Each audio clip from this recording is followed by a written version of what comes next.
Cancer আক্রান্ত নবম শ্রেণীর ছাত্র জিহাদের আকুতি, সুস্থ হয়ে আবার স্কুলে যেতে চাই।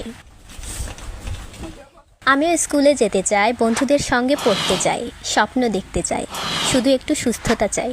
এভাবেই বাঁচার আকুতি জানিয়েছে ক্যান্সারে আক্রান্ত নবম শ্রেণীর ছাত্র আবু জিহাদ। কঠিন রোগে আক্রান্ত এই কিশোর এখন জীবনের সবচেয়ে ভয়ঙ্কর পরীক্ষার মুখোমুখি। দেশবাসীর কাছে আমার চাওয়া, টাকা পয়সা নাই, অনেক টাকা পয়সা শেষ।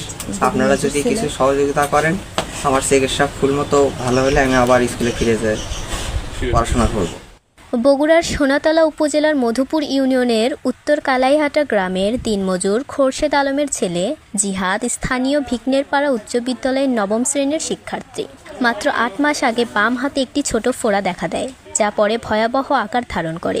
প্রথমে স্থানীয়ভাবে চিকিৎসা শুরু হলেও সঠিক সময়ে উন্নত চিকিৎসা করতে না পারায় ফোড়াটি ধীরে ধীরে ভয়ঙ্কর ক্যান্সারের রূপ নেয়। জিহাদের বাবা খোরশেদ আলম বলেন, ছেলের চিকিৎসা করাতে গিয়ে জমি, জমানো টাকা, এমনকি স্ত্রীর গহনা পর্যন্ত বিক্রি করে দিয়েছি। একটা অপারেশন করিয়েছি, এখন 6টা কেমোথেরাপি লাগবে। আমি আর পারছি না, ভেঙে পড়েছি মানসিকভাবেও। আপনারা আমার এই ছেলের দিকে মুখের দিকে তাকে আপনারা অনুদান করবেন ভাই, আপনাদের কাছে আমাদের এই অনুদান। চিকিৎসকরা জানিয়েছেন বেঁচে থাকার আশাটা এখনও শেষ হয়ে যায়নি, তবে দ্রুত সময়ের মধ্যে জিহাদের 6টি কেমোথেরাপি করানো জরুরি। প্রতিটি থেরাপির ব্যয় প্রায় 50,000 টাকা। এর বাইরেও রয়েছে ওষুধ ও পরীক্ষা নিরীক্ষার খরচ।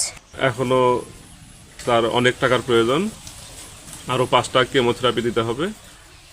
এই অবস্থায় তাদের আর কোনো আর্থিক অবস্থা বা কোনো সহায় সম্বল নেই যে তাকে বিক্রি করে সে টাকা দিয়ে চিকিৎসা করাবে। এমত অবস্থায় তারা দেশবাসীর নিকট আবেদন করেছেন, যার যতটুকু সামর্থ্য টাকা পয়সা সহযোগিতা করে তার যেন চিকিৎসাটা চালিয়ে নিতে পারে। আমি গ্রামবাসী হিসেবে তার মঙ্গল কামনা করছি। তার ক্যান্সারের জন্য সমাজসেবা অফিসে আবেদন করা হয়েছে, সেটা সময়ের ব্যাপার। আমি দেশবাসীর কাছে বিনয়ের সহিত আবেদন করছি, তার সুচিকিৎসার জন্য সবাই হাত বাড়িয়ে দিবেন, যাতে করে ছেলেটা সুচিকিৎসা পেয়ে ভালো হতে পারে।